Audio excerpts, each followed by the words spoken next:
बिस्मिल्लाहिर्रहमानिर्रहीम। लाखों करोड़ों दुरूदो सलाम मोहम्मद मुस्तफ़ा सल्लल्लाहु अलैहि वसल्लम और आले मोहम्मद पर। मैं हूं उमर दराज गोंदल। इमरान खान को आप जेल में बंद कर दें, इमरान खान का राब्ता लोगों से काट दें और इमरान खान की एक झलक लोगों के सामने आने से भी डरें, उसके बावजूद इमरान खान पूरी तरह इस गेम के अंदर मौजूद है। और इमरान खान हो या कोई इमरान खान का खिलाड़ी हो, अभी आपको सुकून का सांस भी नहीं आएगा। और ये आप जो कुछ खा पी रहे हैं, इमरान खान आपको ये खून के घोंट की तरह आपके अंदर जाने देगा, अदरवाइज इस सुकून से नहीं जाने देगा। अब जरा देखिए, पूरा इंतजाम किया गया है। मैं आपको सिर्फ आगाज में एक खबर देना चाहता हूं जिससे आपको मामले का अंदाजा होगा मामला कितना सेंसिटिव है। आज रॉयटर्स ने, जो आलमी न्यूज एजेंसी है, उसने लिखा कि senior US diplomat Nuland urges timely and fair elections in Pakistan. Reuters लिख रहा है कि अमेरिका के सीनियर सिफारतकार ने पाकिस्तान के अंदर वक्त के ऊपर और शफाफ इंतखाबात का मुतालबा किया है। लेकिन असल खबर ऐवान सदर से है, जहां सुप्रीम कमांडर नया चंद चढ़ा रहे हैं। वो क्या मामला? आपको याद होगा कि सदर पाकिस्तान ने बुलाया चीफ इलेक्शन कमिश्नर को, उनका जी मैंने मुलाकात नहीं करनी, आपके पास इख्तियार ही नहीं है। सदर ने कहा कोई मसला नहीं है।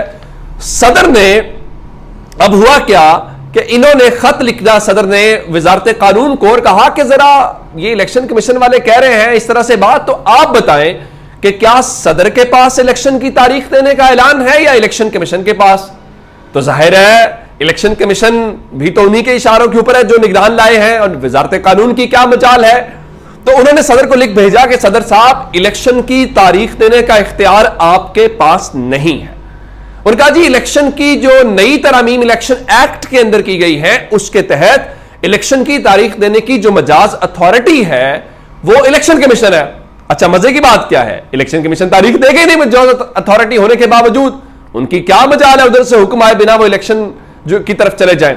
और सदर इख्तियार क्यों नहीं दे सकता? चूंकि जी इलेक्शन एक्ट के अंदर तरमीम की गई है। बिल्कुल ठीक है, एक्ट ऊपर है, आइन नीचे है, क्या ही कहने। यानी जो एक्ट है वो भी तो आइन के तहत बना है। चलिए, लेकिन लूज बॉल एक खेल दी है जिसको सदर भरपूर छक्का मारे गए ग्राउंड से बाहर। लिखा कि आर्टिकल 48(5) पर अगर सदर की बात मान ली जाए कि सदर ने असेंबली तहलील करने के हवाले से, तो फिर भी सदर सिर्फ कौमी असेंबली की तारीख देख सकते हैं। एक तरफ यह कहा कि आप तारीख नहीं दे सकते, दूसरी तरफ कहा अगर आप असेंबली की तारीख दें भी, यानी असेंबली की, तो आप सिर्फ कौमी असेंबली की तहलील की तारीख दे सकते हैं। इसका मतलब यह है, दूसरे लफ्जों में कहा, चूंकि आपने असेंबली तहलील के ऊपर दस्तखत किए हैं, तो आप कौमी असेंबली की तहलील की तारीख देंगे, उसके बाद इलेक्शन की, और उसके बाद सूबों में गवर्नेंस देंगे। तो जनाब इसलिए ना एक तारीख के ऊपर इलेक्शन नहीं हो सकते। फिलहाल इलेक्शन तारीख का मामला नहीं है कि एक दिन के ऊपर इलेक्शन होंगे कि नहीं हो, फिलहाल इख्तियार का मामला है। जो एक तरफ आप कह रहे हैं सदर तारीख नहीं दे सकते, दूसरी तरफ कह रहे हैं कि दे भी दे तो सिर्फ इलेक्शन की तारीख कौमी असेंबली की दे सकते हैं। सदर ने कौमी असेंबली की तारीख ही देनी है, क्योंकि ये आपका ही नुक्ता था कि कौमी असेंबली के साथ बाकी इलेक्शंस होंगे मुल्क में, इसलिए आपने पंजाब और खैबर पख्तूनख्वा के इलेक्शंस नहीं करवाए। तो जनाब तैयारी पकड़ लीजिए, सदर पाकिस्तान इलेक्शन की तारीख देने जा रहे हैं, और सदर जब तारीख देंगे तो फिर आप जो मर्जी करते रहे, फिर जाएं अदालत। चूंकि कल आप जानते हैं कि इलेक्शन का केस वैसे ही नजरसानी का लगा हुआ है, फिर आप जाने अदालतें जाने। सदर ने अपना काम यूं दस्तखत करके, तो अब खान साहब को बुनियादी तौर पर सदर साहब कह रहे हैं कि खान साहब हौसला करें आप जरा, अब मेरा कमाल देखें कि मैं क्या करता हूं, और अब मैं मामला संभालूंगा, मेरी जिम्मेदारी है। सदर का एक पूरे का पूरा जो खड़ाक है, इस पूरे इंतजाम को, जिसकी बुनियाद के ऊपर ये निगरान लाया गया है, जिसकी बुनियाद के ऊपर सारा कुछ हो रहा है, ये पूरे का पूरा इंतजाम हिल कर रह जाएगा। इनके पास कोई इम्कान नहीं रह जाएगा, क्योंकि फिर अगर आप जाएंगे तो मामला अदालत में है, और अदालत में अब फैसला, मैं कहता हूं जस्टिस बंदियाल तो करें ही ना।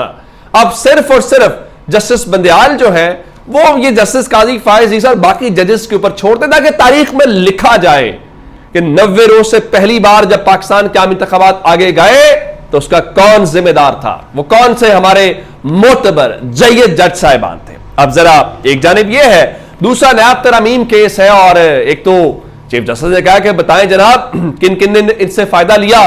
फायदा लेने वाले वही हैं जो हुकूमत के अंदर थे।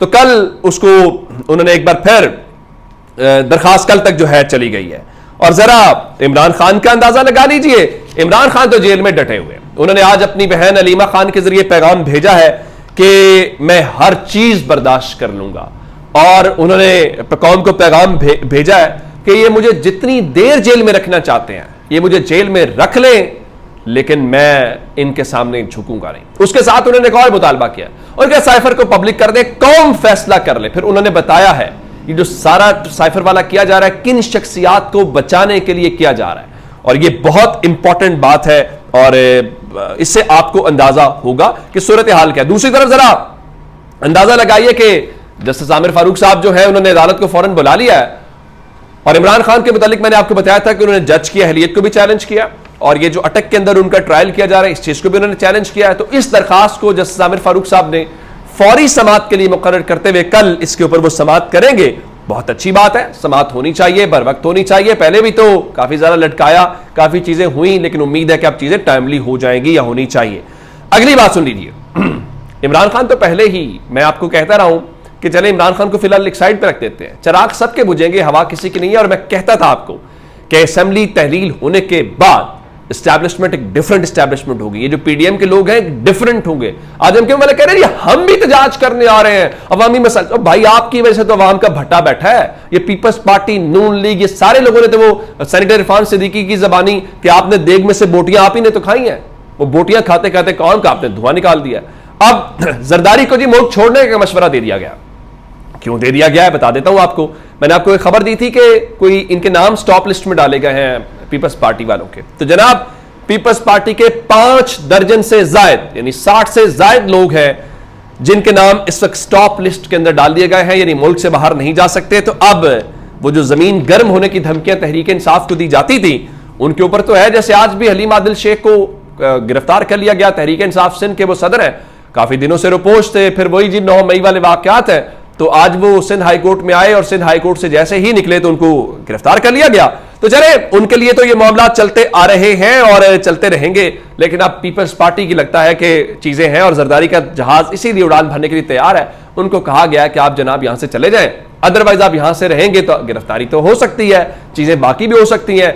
चूंकि लगता यह है कि सिर्फ एक ही खानदान है और वह शरीफ खानदान, उनके कहने के ऊपर निजाम नंगा नाच दिखा रहा है और बाकी जो लोग हैं उनकी खैर है, लेकिन शरीफ खानदान जो चाहता है, जैसे चाहता है, जिसके बारे में चाहता है। अब तो देखें वो बताया गया कि मरीम नवाज नई ऑडियोज लेके आएंगी, जलसे जुलूसों में ये नहीं दिखाना हमारी कारकर्दगी क्या थी, ये बिजली के बिलों का हमने बेड़ा गर्क किया है, हमने गवर्नमेंट को गिरा के आए थे, लेकिन वो आपको ऑडियो सुनाएंगी, आपको वीडियोस दिखाएंगी मरीम नवाज के क्या ही कहने। और आज की सूरत हाल का अंदाजा लगाइए कि आज जो डॉलर है वो इंटरबैंक में ₹1.40 महंगा होने के बाद ₹304.45 के ऊपर बंद हुआ है। ओपन मार्केट के अंदर डॉलर ₹1.50 महंगा होने के बाद ₹322.50 के ऊपर बंद हुआ है। स्टॉक मार्केट में आज 500 से ज्यादा पॉइंट्स की कमी हुई है। पेट्रोल और डीजल से मुतालिक खबर यह है कि आज पेट्रोल जो है एक बार फिर ₹10 और डीजल तकरीबन ₹15 महंगी होने की खबरें हैं। इवन लाहौर में और बहुत सारी जगहों के ऊपर पेट्रोल पंप्स वालों ने अभी से शॉर्टेज करना शुरू कर दी है। उनको पता है कि अगले चंद दिनों के अंदर क्या होने वाला है। लेकिन और नेपरा आपसे इस महीने के बिजली के बिल अदा नहीं हो रहे। खबर यह थी कि आज नेपरा ने फैसला करना था ₹2.70 फी यूनिट मजीद महंगी करनी है। और इस दौरान एक और खबर कि फैसलाबाद में एक नौजवान जिसका बिजली का बिल बहुत ज्यादा आ गया, बिजली का बिल अदा नहीं कर सकता था, तो जनाब उसने खुद ही अपनी जिंदगी का खात्मा कर लिया है। अब मालूम नहीं है कि कौन इसका जिम्मेदार है, क्योंकि निगरान हुकूमत तो कहती है कि जनाब एहतजाज और बिजली जलाने से बिजली सस्ती नहीं होगी। अब मालूम नहीं है फिर बिजली सस्ती कैसे होगी, क्या लोग अपनी जिंदगियों की कुर्बानियां देंगे तो शायद उससे सस्ती होगी, लेकिन उनको क्या पड़ता है, उनकी तो लगियां ने मौजा लाई रखी सोने। अपना बहुत सा ख्याल रखिएगा। खुदा हाफिज।